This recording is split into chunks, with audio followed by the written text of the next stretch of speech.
Hello guys, welcome back to the provider official YouTube channel. मैं प्रवीण एक बार फिर से आप सभी लोगों का स्वागत करता हूं प्रोवाइडर के ऑफिशियल यूट्यूब चैनल पे। साथियों, पिछले कुछ वीडियोस में आप लोगों ने देखा होगा कि प्रोवाइडर ऐप अपने यूट्यूब चैनल पे पॉडकास्ट का एक नया सीरीज लेकर के आया है, जिसमें पीजीडीएम कोर्स से रिलेटेड उन तमाम डाउट्स के ऊपर हम अपने गेस्ट को बुलाते हैं, उस पर बातचीत करते हैं, चाहे वो प्लेसमेंट्स हो, चाहे कॉलेज लाइफ हो या एडमिशन प्रोसेस हो। उसी सिलसिले में आज हमारे साथ एक बार फिर से जीएल बजाज पीजीडीएम के कुछ गेस्ट आए हुए हैं। हम उनसे एक बार दोबारा बातचीत का सिलसिला शुरू करें उससे पहले हम उनका इंट्रोडक्शन जान लेते हैं। तो एक बार आप अपने बारे में बताएं। Thank you for inviting me. And myself, Manvi Varpa, and I belong from Muradabad. I have done my graduation from Delhi University in BA English Honors, and currently I'm pursuing PGDM at GL Bajaj Institute of Management and Research. Thank you for inviting me, sir. Good morning, everyone. My name is Nirbhay Agrawal. I belong to Bareilly from Uttar Pradesh. I've done my schooling from my hometown. Also, I've done my graduation in BBA from Marketing and HR from my hometown. Currently, I'm pursuing PGDM from GLVIMR. Okay, भानुई, मेरा सबसे पहला सवाल आपसे ये है, GL Bajaj college से आपने पीजीडीएम कोर्स करने का डिसीजन क्यों लिया और कितना स्कोप देख पा रही हैं आप पीजीडीएम कोर्स करने के बाद खुद के अंदर, और मार्केट में क्या अपॉर्चुनिटीज है पीजीडीएम के हुए स्टूडेंट्स के लिए? Okay. So I would like to answer your question. So first of all, point one is that what is PGDM? Many of you don't know what is PGDM. The term PGDM, Post Graduation Diploma in Management. So this doesn't only mean that this is the diploma course, but the value of this diploma course is very high. In the market today, in today's market, like as we know, the industry-oriented courses are very valuable. As per the MBA, as we see in MBA, the knowledge is surrounded by books only. But in PGDM, as I experience here in GL Bajaj, we have to give the presentations and the role plays and the case study based like scenario in the class enhance our skills, soft skills, especially which are required in the market right now. And the second thing that I would like to answer your question is that why I choose GL Bajaj. So as we all know, GL Bajaj is a college where the studies are focused mainly the focus is on studies. So I am a part of alumni relations cell also at GL Bajaj Institute of Management. So in this cell, they have taken the initiatives to connect all the alumni, which help us to be part of like their curriculum, like for our curriculum and for our help also. So they do not forget their alumni. They stay in connect with their alumni through Project Sayog also. Okay, Bhanu, आपने काफी अच्छे तरीके से बताया कि आपने PGDM करने का निर्णय क्यों लिया। उसी के साथ साथ आपने जीएल बजाज क्यों चूज किया, उसमें एक चीज मिस हो गई, वो था स्कोप। क्या स्कोप देख पा रही हैं आप? अगर उस पे आप हमारे व्यूअर्स को थोड़ा सा डिटेल में बताएं तो। या तो स्कोप ऐसा है कि लाइक अगर हम एमबीए करते हैं कंपैरेटिवली उसमें भी स्कोप है. I am not saying that MBA is not having scope, but in PGDM it is industry oriented as I told you earlier. So practical based knowledge ज़्यादा.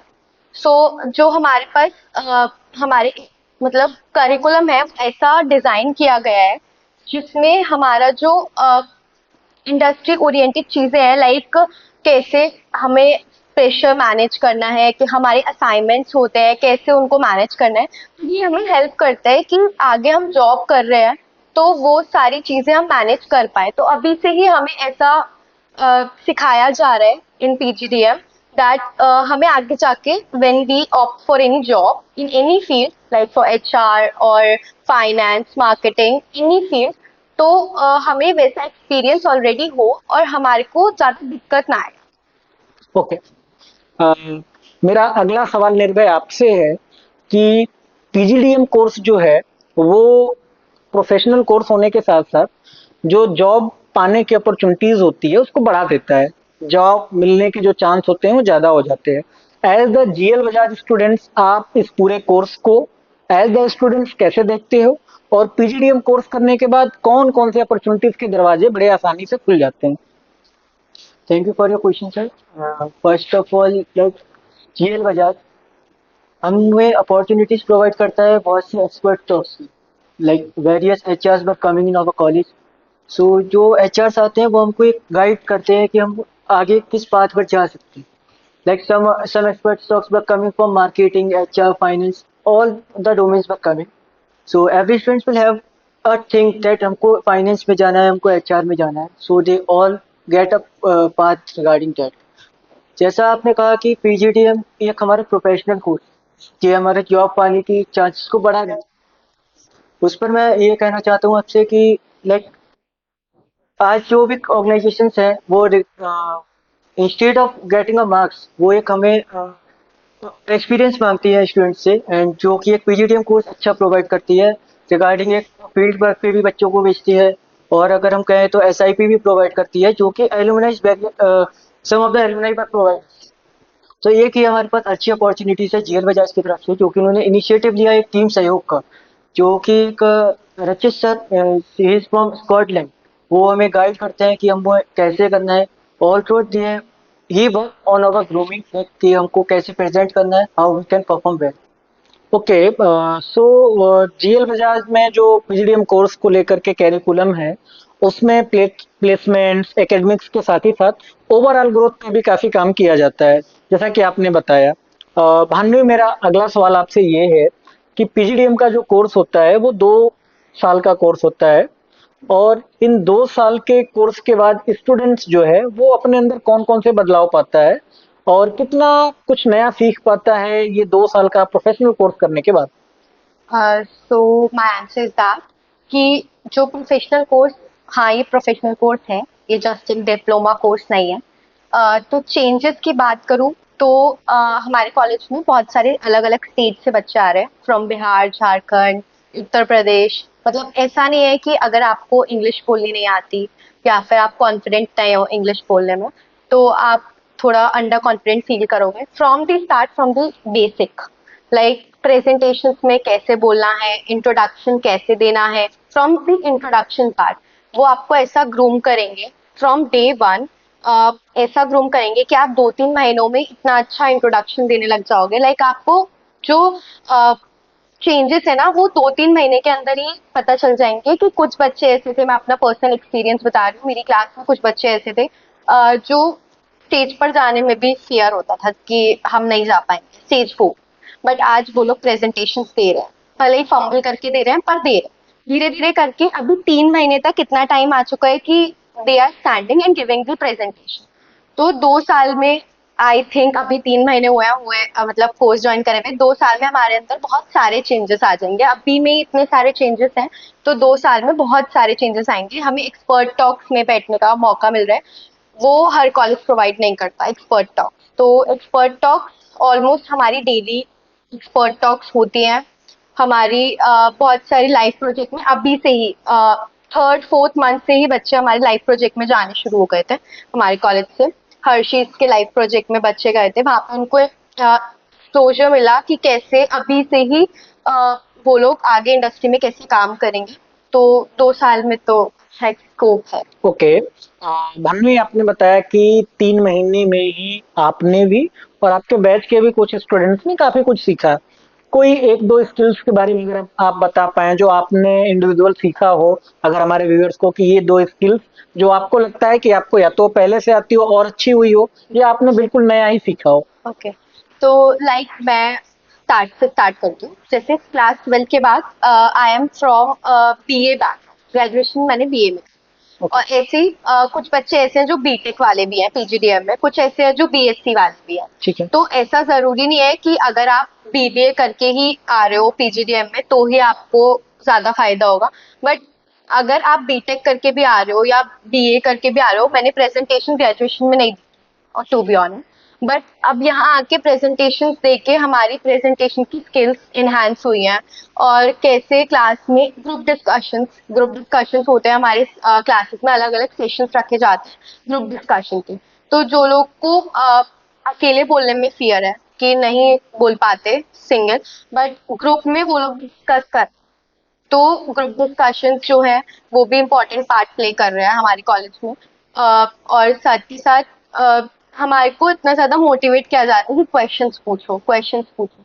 तो क्वेश्चंस पूछने से क्या होता है, हमारा फियर जो है बोलने का, कम्युनिकेशन का, वो बहुत कम होता है। ओके, भानु आपने काफी अच्छे तरीके से बताया कि कैसे आप बीए बैकग्राउंड से थी और यहाँ आने के बाद आप जेडी में, उसके अलावा ग्रुप डिस्कशन में आपने बोला क्वेश्चंस पूछना। जब हम किसी से सवाल पूछते हैं तो कहीं ना कहीं वो ये डिसाइड करता है कि आप मेंटल लेवल पे कितने स्ट्रांग हो चुके हैं। जैसा कि भान्वी ने बताया कि कैसे वो बीए बैकग्राउंड से आके नई नई स्किल सीख रही हैं, खुद के अंदर एक नया कॉन्फिडेंस आ रहा है कि ये कुछ भी कर सकती हैं अब। सो सेम यही सवाल मेरा आपसे है, कौन कौन सी ऐसी स्किल्स है जो आपको इंडिविजुअल लग रहा हो कि आपके अंदर उस स्किल्स में ग्रोथ हो रही है? अगर किन्हीं दो स्किल्स के बारे में आप बताना चाहें तो। सर फर्स्ट ऑफ ऑल मैं शुरू से स्टार्ट करूँ तो क्लास 11th एंड 12th जो कि किसी भी बच्चे के लिए एक बेस होता है अपने करियर में एंटर करने के लिए, 11th एंड 12th में किसी भी बच्चे के ग्रूमिंग पे या उसके ओवरऑल डेवलपमेंट में कुछ काम नहीं किया जाता। ठीक। And after they were taking admission in a graduation, तो ग्रेजुएशन में some students were taking it as a like एक चांस देते हैं कि हम इसमें काम क्यों करें, but when they have a mindset कि हमको जॉब करें, जॉब के साथ अगर वो किसी कंपनी में बैठना चाहते हैं, मोस्ट इंपॉर्टेंट थिंग्स होती है कि they have to crack the GD. तो मैंने जीएल बजाज में एडमिशन लिया, मैं यहाँ पे 3 महीने हो चुके हैं and I know that how I can develop my self. Like अगर आज कंपनी कोई आती है, जीडी करवाती है, तो मैं वहाँ पे बैठ सकता हूँ। Not perfectly I can perform, but या मैं इसको फेस कर सकता हूँ, जो कि मैंने ग्रेजुएशन में कभी नहीं किया। तो फर्स्ट स्किल्स जो मेरी आई है वो जीडी है। सेकंड, अगर हम किसी भी ऑर्गेनाइजेशन में जाते हैं तो वहाँ पे एक टीम बिल्डिंग होती है, क्योंकि जब तक हम एम्प्लॉयज के साथ कोऑर्डिनेशन नहीं रखेंगे, उनके साथ बिलोंगिंगनेस नहीं होगी, तो हम वहाँ पे परफॉर्म नहीं कर सकते। तो एक वो team building, like GL Bajaj ने बहुत सी एक्टिविटीज करवाई थी। लाइक सबसे पहले उन्होंने करवाया था, एक आइस क्यूब के ऊपर एक एक्टिविटी कराई थी, जिसमें हमें एक अननोन टीम दी गई थी, जिसके साथ हमें कोऑर्डिनेट करके हमें उस एक्टिविटी को परफॉर्म करना था। And that I win that activity and I get a prize regarding that. So एक team building and second is GD that I get. Okay, निर्भय आपने काफी बेहतरीन तरीके से बताया कि कैसे दो स्किल्स जो आपके पास नहीं थी कॉलेज में आने के बाद उस पर काम किया और आपका जो कॉन्फिडेंस लेवल है वो काफी बढ़ गया। सबसे पहले जो स्किल आपने बताई वो हो गई जीडी, दूसरा जो आपने बताया टीम बिल्डिंग। आई थिंक ये दोनों ही स्किल्स जो है वो स्टूडेंट्स के लिए काफी हेल्पफुल होती है, चाहे वो कॉर्पोरेट में जाएं या आगे चल के वो स्टार्टअप करें, किसी भी काम में हो जाते हैं, अगर वो सिंगिंग, डांसिंग या वो स्पोर्ट्स में भी जाते हैं, तो ये जो दो स्किल्स है वो जरूरी ही हो जाती है। और यही कारण है कि पीजीडीएम के जो स्टूडेंट्स है ये दोनों स्किल्स आपने 3 महीने में सीखी। सो जो पीजीडीएम के स्टूडेंट्स है उनके अंदर से एक अलग ही रिफ्लेक्शन आता है। ओके, भानु मेरा अगला सवाल आपसे ये है कि जीएल बजाज कॉलेज में जब भी आप लोग पीजीडीएम कोर्स के लिए, पढ़ाई के लिए जाते हो, तो जो क्लास का इंफ्रास्ट्रक्चर होता है वो कैसा होता है और कितनी स्मार्ट फैसिलिटीज प्रोवाइड कराई जाती है? क्योंकि जो पीजीडीएम कोर्स होता है उसकी फी अप्रोक्स जो है 7 लाख टू 7,50,000 के आसपास होती है। तो आप अगर ये हमारे व्यूअर्स को बता पाए। ओके, तो क्लास के इंफ्रास्ट्रक्चर की बात करें तो हाँ, स्मार्ट क्लासेस हैं, प्रोजेक्टर्स हैं, तो स्मार्ट क्लासेस भी हो जाते हैं। और साथ के साथ क्लास का जो इन्वायरमेंट है वो बहुत अच्छा है। लाइक अगर कोई फैकल्टी आ रही है तो हमें कुछ टास्क भी देती है, तो वो ग्रुप्स में देती है। लाइक हमें एक ग्रुप का टीम लीडर बना दिया जाता है, उसके बाद उसको मैनेज करनी होती है पूरी टीम, और उसके बाद साथ हम टीम में वर्क करते हैं। तो सबसे पहली चीज, हमें सबसे अच्छी चीज जो सिखाई जा रही है वो ये है कि हम टीम में कैसे काम करेंगे आगे कॉर्पोरेट में जाके, जो सबसे इम्पोर्टेंट। हमें अपनी ईगो, अपना सारी चीजें, गुस्सा, वो सारी चीजें साइड में रख के हमें कॉर्पोरेट में वर्क करना है। तो सबसे मेन चीज है हमारी टीम वर्क। तो हमें क्लास में ही ऐसा एनवायरमेंट बनाया जाता है। ऐसा नहीं है कि आपकी एक टीम है, that will be continue from the in day 1 to day 10 in numbers, but day by day, trimester 1 हुआ उसमें हमारा ग्रुप कोई और था, ट्राइमेस्टर 2 है, देन ग्रुप कुछ और। सो हमें हर इंसान के साथ कैसे कोऑर्डिनेट करना है, उसके नेचर को कैसे मैनेज करना है, कैसे साथ में काम करना है, वो एक क्लास इन्वायरमेंट को बहुत अच्छा करता है। क्योंकि हमें सबके साथ रह के कैसे काम करना है वो चीज़ इम्पोर्टेंट है आगे जाके, जो हमें बहुत हेल्प। ओके, सो ओवरऑल अगर 10 में से जीएल बजाज के क्लासरूम को नंबर्स देने हो, मार्क्स देने हो, सो आप कितना मार्क्स देना चाहेंगे? नाइस। ओके। भान्वी, एक चीज मैं जो ऑब्जर्व कर रहा हूँ, पिछले पॉडकास्ट में भी जो कुछ स्टूडेंट्स आए थे, उनके पास भी बैच था। कुछ इलेक्शन का प्रोसेस होता है आपके कॉलेज में, सो सबके पास एक एक बैच था। आपके पास मैं देख पा रहा हूँ 2 बैच है। सो क्या कहानी है इसकी, थोड़ा सा अगर आप हमारे व्यूअर्स को बताएं तो। तो डिस्क्राइबिंग माय बैचेस, सो पहला बैच है इल्यूमिनाई रिलेशन सेल का। तो उसमें क्या होता है कि हमारा ग्रुप बना हुआ है इल्यूमिनाई रिलेशन सेल। कुछ स्टूडेंट्स हैं जो हमारे 2024-26 बैच के हैं। तो हमें सीनियर्स गाइड करते हैं कि कैसे उस इल्यूमिनाई रिलेशन सेल को चलाना है। लाइक उसमें हमने बहुत सारे अलग अलग ग्रुप्स में इल्यूमिनाइज ऐड कर रखे हैं हर बैच के। अभी फ्रॉम 2009 2010 से लेकर अभी तक के बैच के सारे एल्यूमिनाइज एडेड है उन ग्रुप्स में। तो हमें रिलेशन मेंटेन करना है उनसे। तो हम उनको बर्थडेज पे विश करते हैं, कुछ फेस्टिवल्स होते हैं उनको विश करते हैं, ताकि कनेक्ट बना रहे, कनेक्ट ना टूटे। तो इल्यूमिनाई रिलेशन सेल का यही है। और साथ में इल्यूमिनाइज अगर हमसे कनेक्टेड है वो हमें गाइड करते हैं कि वो उनको ऑलरेडी एक्सपीरियंस है, वो ऑलरेडी फील्ड में वर्क कर रहे हैं। तो दे गाइड अस कि हमें किधर हम लैग कर रहे हैं, कहाँ पे हमारा अगर अच्छा कनेक्शन या बॉन्ड बन जाता है किसी एलुमनाई से, तो हमें बहुत अच्छे से गाइड करते हैं, जो हमें बहुत हेल्पफुल होता है। और उनके लिए भी ये है कि उनका एक कनेक्ट है अपने कैंपस से। तो ये चीज एलुमनाई रिलेशन सेल का काम होता है। तो I am a coordinator of alumni relation cell. And second is I am the media cell coordinator of art and culture. Art and culture events organise कराते हैं। लाइक अभी स्टार्टिंग में ही आते हैं कॉलेज में इवेंट्स हुए थे। फॉर एग्जांपल ओरिएंटेशन हुआ था, अभी इस्कॉन का इवेंट भी हुआ था। तो आर्ट एंड कल्चर वो ऑर्गेनाइज कराते हैं। तो उसका मीडिया सेल जो भी होता है, लाइक सोशल मीडिया पे अपलोड करना, सोशल मीडिया पे मैसेज पहुंचाना कि ये इवेंट है और ये टाइमिंग्स है, पोस्टर्स बनाना, ये सारा मीडिया सेल कोऑर्डिनेटर का काम है। ओके, आपने काफी अच्छे तरीके से बताया कि कैसे जो एलुमनाई हैं आपके, हम्म। आप उनके बर्थडे पे विश करते हो, वो आपको गाइड करते हैं। भानु, मेरा अगला सवाल आपसे ये है कि जब भी आप ग्रेजुएशन करती हैं तो वहाँ पे आपके सेमेस्टर्स होते हैं। जब भी आप पीजीडीएम कोर्स में आती हैं तो यहाँ पे आपके ट्राइमेस्टर होते हैं। सो दोनों में क्या डिफरेंस है और क्या एडवांटेज आप देख पाती हैं, सेमेस्टर में, ट्राइमेस्टर में?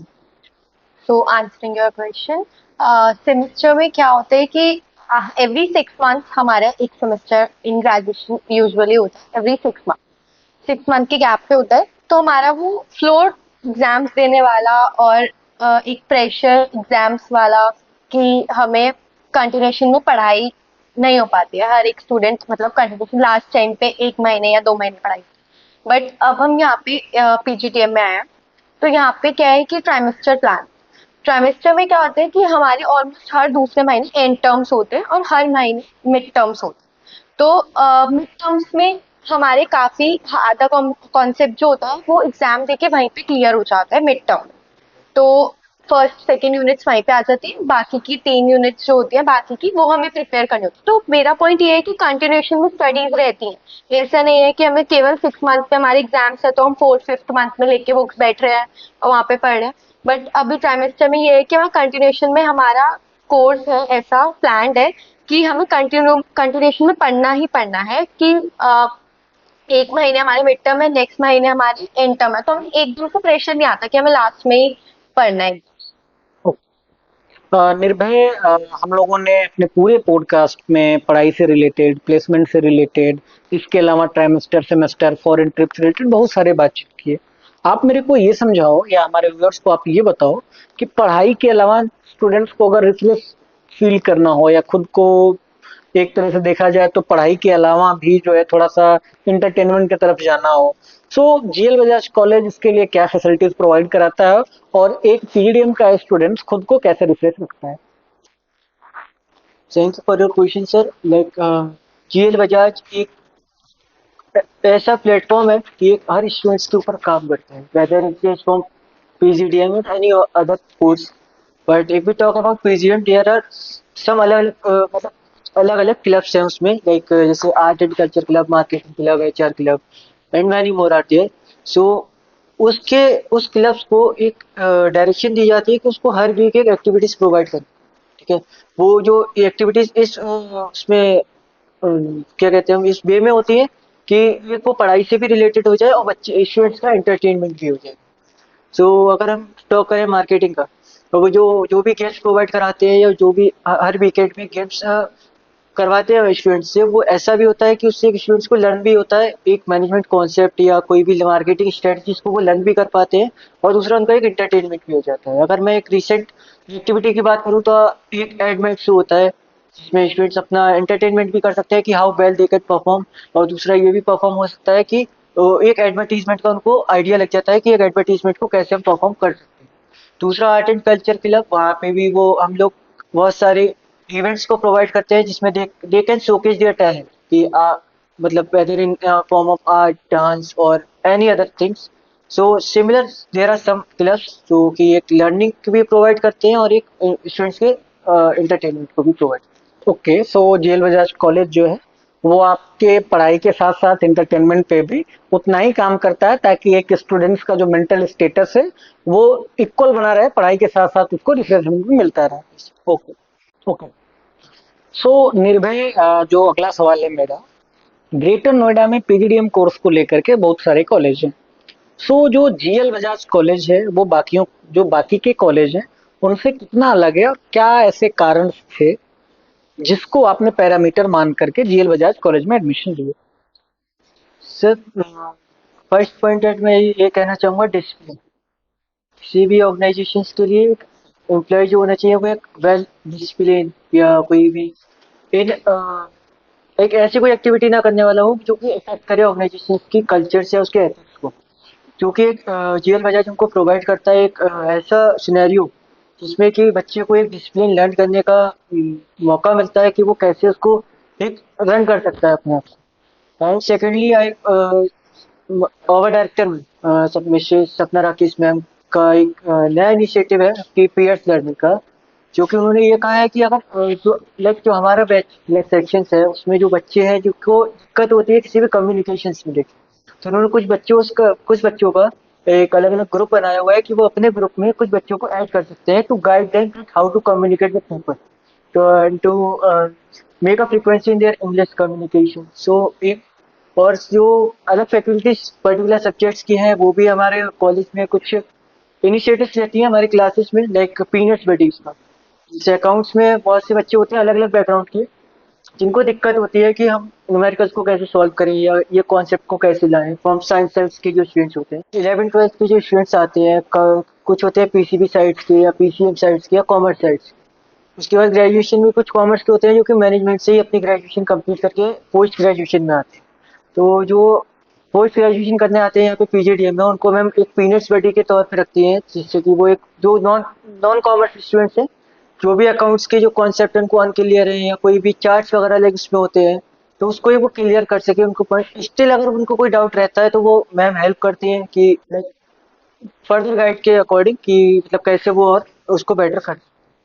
ओके, निर्भय, आपने काफी एक यूनिक चीज जो मेरे को बताई कि जो बच्चे 11th 12th या जिनका ग्रेजुएशन भी कॉमर्स बैकग्राउंड से होता है उनको चैलेंज नहीं आता है पीजीडीएम कोर्स में।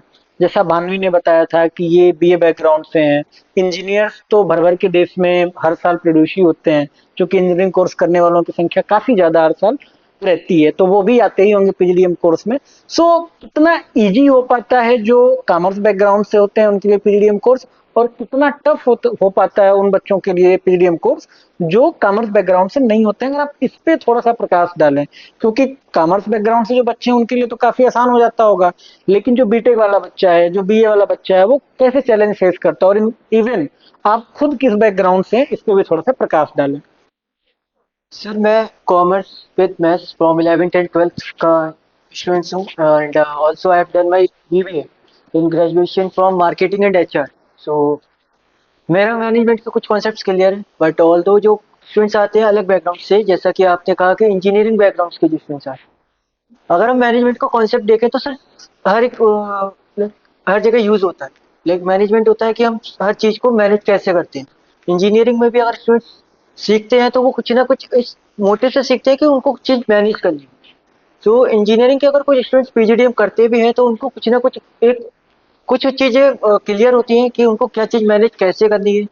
हाँ, एक कॉमर्स के अकॉर्डिंग उनको वो पॉइंट्स इतने क्लियर नहीं हो पाते, जो कि हमारी फैकल्टी एक एक्सपर्टीज कह सकते हैं उसको, कि वो एक प्रोवाइड करती है स्टूडेंट्स के लिए, कि वो एक उस इंजीनियरिंग बच्चे पे इतना फोकस करती है कि वो एक ऐसा फील ना कर पाए कि वो नॉन कॉमर्स फील्ड का स्टूडेंट। और बात रही सर कॉमर्स नॉन कॉमर्स दोनों जब एक क्लास में बैठते हैं तो उनके बीच का जो कोऑर्डिनेशन, जो एक जीएल बजाज क्रिएट करता है स्टूडेंट्स के बीच में, एक लाइक एक इंटरेक्शन के थ्रू या वेरियस एक्टिविटीज के थ्रू, सो उस वो भी चीज़ हेल्प करती है कहीं ना कहीं स्टूडेंट्स को मैनेजमेंट के कॉन्सेप्ट को लर्न कर। भानुवी, जो सवाल मैंने निर्भय से किया, सेम सवाल मेरा आपसे है कि जो नॉन कॉमर्स बैकग्राउंड के स्टूडेंट्स होते हैं उनके लिए पीजीडीएम कोर्स शुरुआत के कुछ दिनों में कितना चैलेंजिंग होता है, क्योंकि आफ्टर फ्यू मंथ तो उनके लिए भी आसानी हो जाता होगा। तभी जो नॉन कॉमर्स बैकग्राउंड से स्टूडेंट्स हैं उनका भी प्लेसमेंट अच्छा होता है। तो शुरू के जो दिन हैं उसमें उन स्टूडेंट्स को कहीं ऐसा तो नहीं लगता है कि यार वो कहाँ आ गए हैं और वो अपने आप को काफी पीछे महसूस कर रहे हैं? मैं एग्जांपल देती हूँ कि हमारी अकाउंटेंसी की क्लास होती है। तो जो हमारी फैकल्टी है वो क्या करते हैं कि जिनके पास कॉमर्स नहीं थी उन्हें आगे बैठा, like they should be seated in first rows, कि उन पे ज्यादा फोकस है, क्योंकि कॉन्सेप्ट जो है वो बेसिक से क्लियर करते हैं। ऐसा नहीं है कि डायरेक्टली वो हमें बोलेंगे कि कैश फ्लो बनाओ। वो बेसिक हमारी क्लियर करते हैं, कैसे जर्नल बनाते हैं, कैसे मतलब बेसिक ऑफ अकाउंटेंसी वो हमारे कॉन्सेप्ट क्लियर करते हैं। क्या अकाउंटेंसी है हमें ये तक भी यहाँ पे आके बताया बाप। तो 10 दिन हमें एक ऐसे पेज पे ला दिया गया कि जहाँ पे कॉमर्स वाले बच्चे और नॉन कॉमर्स वाले बच्चे वो एक ही पेज पे हैं। उनको भी इतने अच्छे से क्लासेस में ट्रेन कर दिया गया है कि उनको ऐसा फील ना हो कि हमें ये न्यू टर्म्स हैं, ये न्यू टर्मिनोलॉजीज हैं जो हम सुनने में आ रही है। सारी टर्मिनोलॉजीज को हमें समझाया गया, क्योंकि मैं बीए बैकग्राउंड से हूँ, मुझे इतना नहीं पता था। और इको की बात करें, इकोनॉमिक्स की स्टार्ट की बात करें, सब में फ्रॉम बेसिक स्टार्ट करते हैं। क्या इकोनॉमिक्स है वहां से स्टार्ट करते हैं, एकदम जंप नहीं करते। तो सारे कॉन्सेप्ट क्लियर करके चलते हैं। तो जो बच्चे नॉन कॉमर्स बैकग्राउंड से आ रहे हैं तो उन्हें कुछ ऐसा इशू फेस करने को नहीं होता। पर्सनल एक्सपीरियंस भी मेरा ये। ओके, सो कॉमर्स बैकग्राउंड वाले जो स्टूडेंट्स हैं उनके लिए तो जो कॉमर्स के सब्जेक्ट्स हैं वो आसान रहते ही रहते हैं। बाकी आपने बताया कि जैसे आप बीए बैकग्राउंड से हो तो आपको भी शुरू के कुछ दिन मेहनत करनी हुई। बाकी जो बीटेक वाले बच्चे हैं उनको तो शुरू के कुछ दिन दिक्कत होती होगी, हालांकि वो हर चैलेंज को एक्सेप्ट करना जानते हैं, बड़े अच्छे तरीके से उसको लेते होंगे और आई थिंक कुछ ही दिनों में वो सीख भी जाते होंगे और अच्छा परफॉर्म भी करते होंगे। निर्भय, मेरा आपसे जो अगला सवाल है, जीएल बजाज में जो पीजीडीएम का कोर्स होता है वो थोड़ा सा कॉस्टली भी होता है, अप्रोक्स 7 लाख के आसपास उसकी आज की डेट में फीस है। सो फीस बोल दिया, फी बोल, कोई बात। निर्भय, मेरा अगला सवाल आपसे ये है कि पीजीडीएम जो जीएल बजाज कॉलेज का है, ये कोर्स की जो फी है अप्रोक्स 7 लाख के आसपास है। सो इसके अलावा कोई एक्स्ट्रा चार्ज भी स्टूडेंट्स को कॉलेज में पे करना होता है या नहीं करना होता है? Sir, at a time when students were taking admission in GL Bajaj, so जो कि हमारी फीस है 7 lakh rupees, out of date की उनको एक अलग अलग स्लॉट्स में डिवाइड किया गया है। डेट इज फर्स्ट स्लॉट है हमारा 50,000, देन है 121,000, and after date 4 slots were there, date is around 1,27,000। So जो फर्स्ट स्लॉट है हमारे 50,000, when students confirm their seat, they have to submit at least 20,000 for their seat in GL Bajaj. But जब वो एक GL Bajaj में जब entry लेते हैं तब उनको एक 50,000 का इंस्टॉलमेंट कंप्लीट करके ही आना होता है। और जब उनका एक प्रोग्राम चलता है, लाइक एक ओरिएंटेशन प्रोग्राम जो चलता है, उसके दौरान उनको 1,71,000 रुपीज का अपना टारगेट पूरा करना होता है, जिसके बाद ही उनको एक क्लास अलॉट किया जाता है। उसके साथ ही साथ उनको बहुत सारी फैसिलिटीज भी प्रोवाइड की जाती हैं, like GL Bajaj provide laptop for the PGDM students, जो कि एक प्रोफेशनल कोर्स की खास बात होती है कि वो एक लैपटॉप प्रोवाइड करते हैं ताकि स्टूडेंट्स अपना जो वर्क है वो इजीली प्रोवाइड कर सकें। ओके, हमने जब आपके पॉडकास्ट के लिए रिसर्च किया था, सो हमने ये उनके वेबसाइट के थ्रू ये जानकारी मैंने इकट्ठा की थी कि जो जीएल बजाज कॉलेज है अपने पीजीडीएम के स्टूडेंट्स के लिए फॉरेन ट्रिप भी ऑर्गेनाइज करता है। Yes. सो कितनी सच्चाई है इस दावे में? सर, ये बात सच है कि जीएल बजाज पीजीडीएम स्टूडेंट्स के लिए एक अब्रॉड ट्रिप प्लान करता है, वो कि इसलिए कि वो बाहर जाकर एक बाहर का कल्चर को अडॉप्ट कर सके, बाहर जान सके कि किस तरीके से वर्क को परफॉर्म किया जाता है। रिसेंटली हमारी एक ट्रिप प्लान हुई है जो कि सपना राकेश मैम के द्वारा की गई है। थाईलैंड की ट्रिप है वो। And there is a charges for that कि सब चार्जेस एक कॉलेज नहीं बियर कर सकता। तो उसके लिए students who are interested they have to pay 80,000 rupees for that. Sir आपने जो कहा कि कोई एक्स्ट्रा फीस लगती है, तो अगर मैं इसका एक लाइन में जवाब दूं तो कोई एक्स्ट्रा फीस नहीं लगती है। केवल जो एक 7 लाख फीस है उसको अलग अलग स्लॉट्स में डिवाइड किया गया है। 50,000, 1,21,000 and after that 4 slots were there और around 1,27,000 rupees। So students जब वो एडमिशन लेते हैं तो उनको इस 50,000 में से हाफ ऑफ द अमाउंट उसको पे करना होता है to book their seats. And when जो फर्स्ट डे ऑफ कॉलेज जब उनको ज्वाइन करना होता है उससे पहले उनको 50,000 रुपीज की इंस्टॉलमेंट को कंप्लीट करके ही आना होता है। And within a week they have to complete 1,71,000 rupees to get the facilities that are provided by the GL Bajaj. Okay Nirbhay, जब मैं आपके पॉडकास्ट के लिए रिसर्च कर रहा था तो हमने उनकी वेबसाइट पे देखा कि जो उनके पीजीडीएम के कोर्स के बच्चे होते हैं उनको फॉरेन ट्रिप भी देते हैं। तो कितना सच्चाई है इस दावे में? सर ये बात सच है कि इसमें दो चीजें अलग अलग हैं। पहला जो कि एक हर कोर्सेज में कुछ एक्स्ट्रा ऑर्डिनरी बच्चे होते हैं जो कि एक अच्छा परफॉर्म करते हैं, तो उन टॉप 10 स्टूडेंट्स को जीएल बजाज फ्री अब्रॉड लेकर जाता है। So for the management concept और they have to learn the culture of abroad that what how they perform. And secondly जो स्टूडेंट्स को चांस नहीं मिल पाता है अब्रॉड जाने का in top 10, for that they have to plan a foreign trip by which they have to pay the amount around 80,000 to 1 lakh rupees।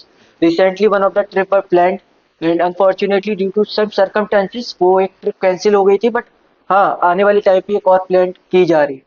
Okay, अब हम अपने पॉडकास्ट के दूसरे राउंड पे चलते हैं।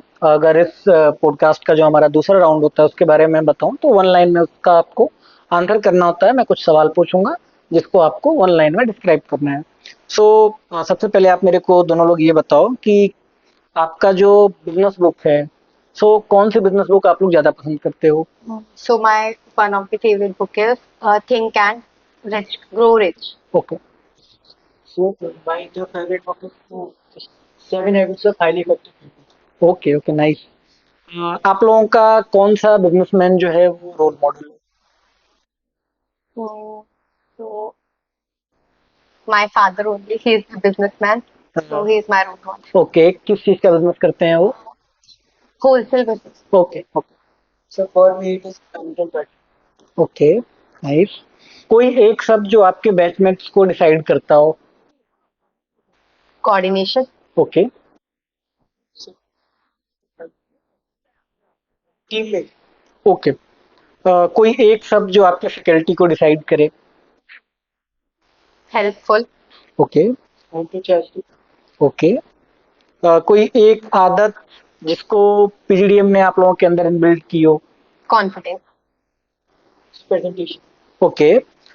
आप लोग इंटर्नशिप और लाइव प्रोजेक्ट के बारे में, क्या है तो इंटर्नशिप, हाँ ठीक है सॉरी, इंटर्नशिप या लाइव प्रोजेक्ट इसमें आप लोग ज्यादा इंटरेस्ट रखते हैं? Both, because both give the equal experience and the exposure. Okay फिर internship. Okay, why internship? Behind that, any student will not learn any of the habits or any of the management training in just 20 to 21 days। So intensive is around 3 to 4 months, so students can learn better here।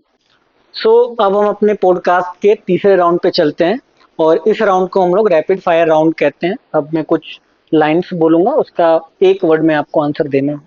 सो अगर जो आपका PGDM course है उसको अगर आप किसी reality show का नाम देना चाहें तो वो एक शब्द क्या होगा? Shark Tank. So I want to give the name same Shark Tank। Okay. GL Bajaj college में जो फैकल्टी हैं उनको आप नेटफ्लिक्स के किसी एक कैरेक्टर का अगर नाम देना चाहें तो? So Vikrant Joshi. Okay Yeah, that's Vikrant. Okay. और कौन से sir? So Arvind Bhatt ji. Okay. आप अपने आप को एज द मैनेजर देखना ज्यादा पसंद करते हैं या as the entrepreneur? As a manager. और As a आप? manager। ओके। फेवरेट नेटफ्लिक्स शो जो आप लोग अभी देख रहे हैं? Kota Factory. Okay So Stranger Things। Okay.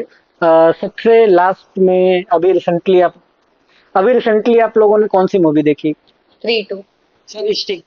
Okay, एक शब्द में प्रोवाइडर ऐप को डिफाइन करें। Students helping hand. Okay sir one stop solution. Okay, आप लोगों का बहुत बहुत धन्यवाद भान्वी और निर्भय कि आप लोगों ने अपना कीमती समय निकाल करके हमारे इस यूट्यूब चैनल के पॉडकास्ट शो में दिया। So thank you so much. Thank you. जितने व्यूअर्स हमारे इस पॉडकास्ट शो को देख रहे हो वो इसे तमाम वीडियोस के लिए हमारे चैनल को सब्सक्राइब कर ले। अगर उनका कोई डाउट है तो वो हमारे कमेंट सेक्शन में जाएं, अपने डाउट्स को लिखें, हमारी प्रोवाइडर ऐप की टीम उनकी हेल्प करेगी। अगर कोई बात उनको नहीं समझ में आ रही है तो वो हमारे दिए गए नंबर पे कॉल करके भी वो उसका सॉल्यूशन पा सकते हैं। थैंक्स फॉर वॉचिंग गाइस, मिलते हैं अगले वीडियोस में। Thank you.